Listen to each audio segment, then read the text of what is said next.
The Portrait of a Lady by Henry James. 1.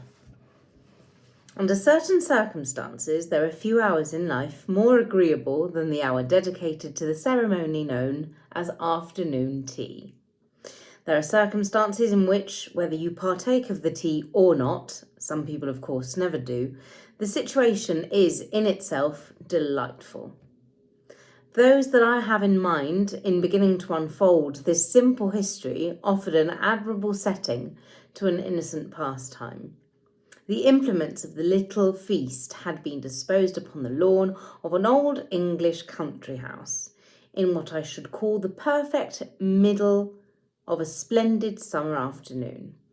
Part of the afternoon had waned, but much of it was left, and what was left was of the finest and rarest quality. Real dusk would not arrive for many hours, but the flood of summer light had begun to ebb. The air had grown mellow, the shadows were long upon the smooth, dense turf.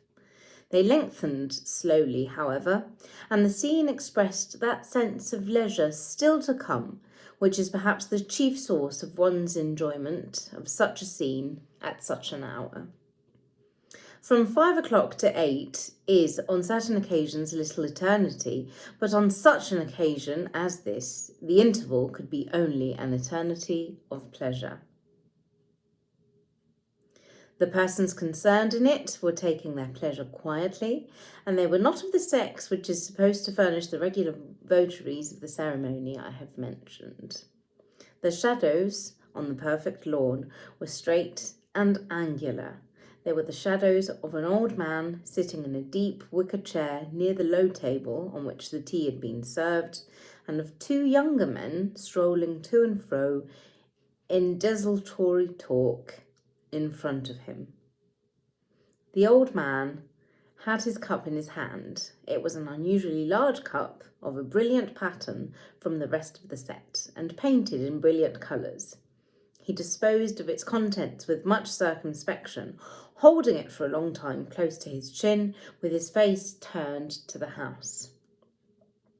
His companions had either finished their tea or were indifferent to their privilege. They smoked cigarettes as they continued to stroll. One of them, from time to time, as he passed, looked with a certain attention at the elder man, who, unconscious of observation, rested his eyes upon the rich red front of his dwelling. The house that rose beyond the lawn was a structure to repay such consideration, and was the most characteristic object in the peculiarly English picture I have attempted to sketch. It stood upon a low hill above the river being the Thames, at some 40 miles from London. A long gabled front of red brick, with the complexion of which time and the weather had played all sorts of picturesque tricks, only, however, to improve and refine it, presented itself to the lawn, with its patches of ivy, its clustered chimneys, its windows smothered in creepers. The house had a name and a history. The old gentleman, taking his tea, would have been delighted to tell you these things: how it had been built under Edward VI, had offered a night's hospitality to the great Elizabeth, whose august person had extended itself upon a huge, magnificent, and terribly angular bed, which still formed the principal honour of the sleeping apartments, had been a good deal bruised and defaced in Cromwell's wars, and then, under the Restoration, repaired and much enlarged, and how finally, after having been remodelled and disfigured in the 18th century, it had passed into the careful keeping of a shrewd American banker who had bought it originally because, owing to circumstances too complicated to set forth, it was offered at a great bargain.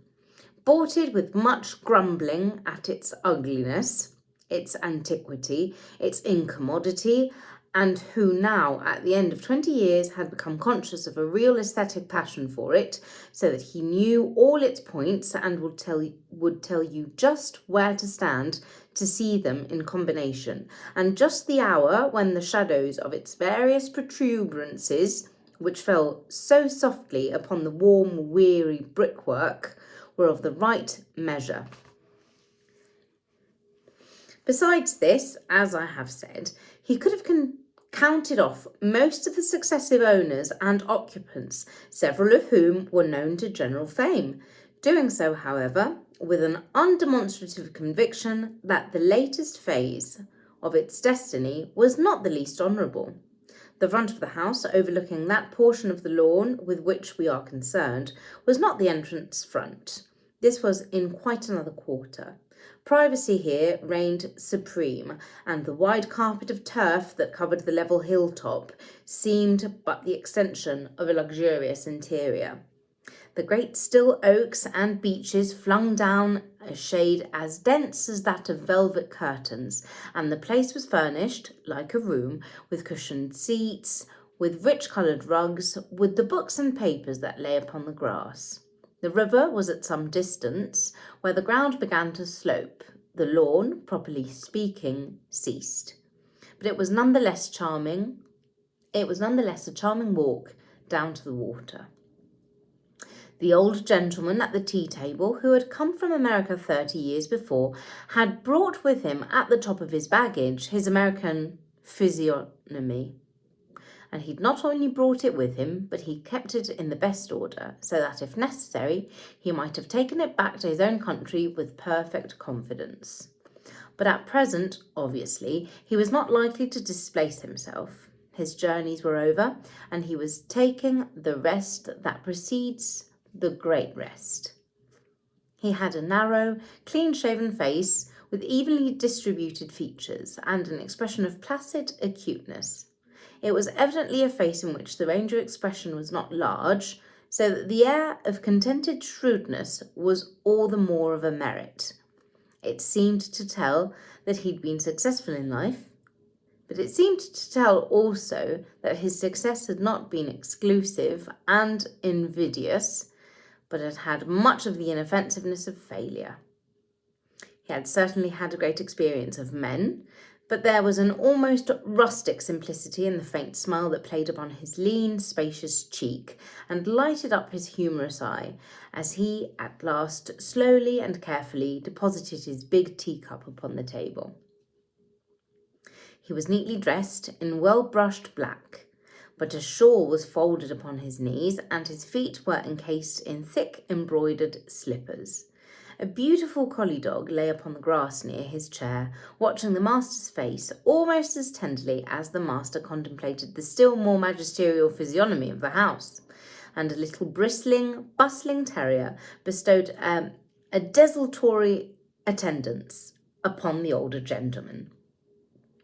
One of these was a remarkably well-made man of 35, with a face as English as that of the old gentleman I've just sketched was something else. A noticeably handsome face, fresh-coloured, fair and frank, with firm, straight features, a lively grey eye, and the rich adornment of a chestnut beard. This person had a certain fortunate, brilliant, exceptional look, the air of a happy temperament fertilised by a high civilization, which would have made almost any observer envy him at a venture. He was booted and spurred as if he'd dismounted from a long ride. He wore a white hat, which looked too large for him. He held his two hands behind him, and in one of them, a large, white, well-shaped fist, was crumpled a pair of soiled dogskin gloves.